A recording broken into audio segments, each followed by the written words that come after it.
The Catalan president, Carles Puigdemont, signed an independence declaration, paving the way for the region to split from Spain. However, he said the effects of the declaration would be suspended for a few weeks while his government sought dialogue to resolve the long-festering dispute with the Spanish state. What was the basis for the declaration? Puigdemont says the results of the referendum on the 1st of October have given the regional government a mandate to create a sovereign republic. 90% of participants in the poll voted in favor of splitting from Spain.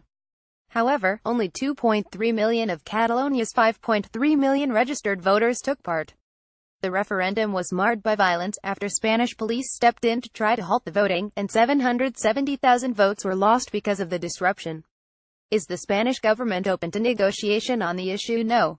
Spain's Prime Minister, Mariano Rajoy, has repeatedly said the referendum was illegal and a clear violation of the country's 1978 constitution, which is based on the indissoluble unity of the Spanish nation, the common and indivisible homeland of all Spaniards. The country's constitutional court ruled against the poll.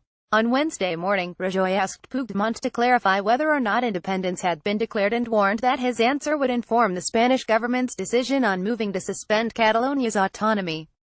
So what happens next? Rajoy has said he is willing to take the unprecedented step of invoking Article 155 of the Spanish Constitution, which allows the central government to take control of an autonomous region if it does not fulfill the obligations imposed upon it by the Constitution or other laws, or acts in a way that is seriously prejudicial to the general interest of Spain. He may feel that the Catalan government has gone too far with Tuesday's declaration and needs to be stopped. Pedro Sanchez, the leader of the Spanish Socialist Party, offered another solution on Wednesday, saying that he and Rajoy had agreed to study a possible constitutional reform of Spain's autonomous region to try to end the crisis. Other available options include declaring a state of alarm, a state of emergency, or even martial law in Catalonia. How would such a move go down in Catalonia? Very badly. Tensions are still running high after the violence during the referendum, and there is resentment at the continuing deployment in the region of thousands of Spanish Guardia Civil and national police officers. What's more, it's unclear how the Catalan police force, the Mossos d'Esquadra, would respond to the suspension of regional autonomy and the imposition of direct rule from Madrid. Their Spanish colleagues have accused them of failing to police the referendum effectively, and the chief of the Mossos, Josep Luis Trapero, is being investigated for sedition by Spain's National Court amid accusations that the force failed to assist Guardia Civil officers who raided government buildings and arrested 14 Catalan officials last month.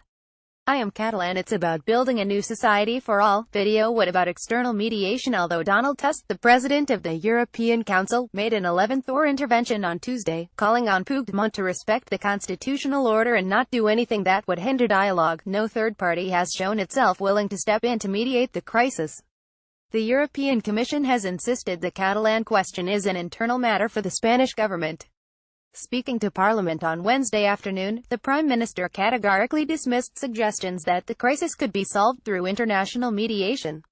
Explaining that Spain's indissoluble unity, as guaranteed by the Constitution, was not up for discussion, he added there is no possible mediation between democratic law and disobedience or illegality.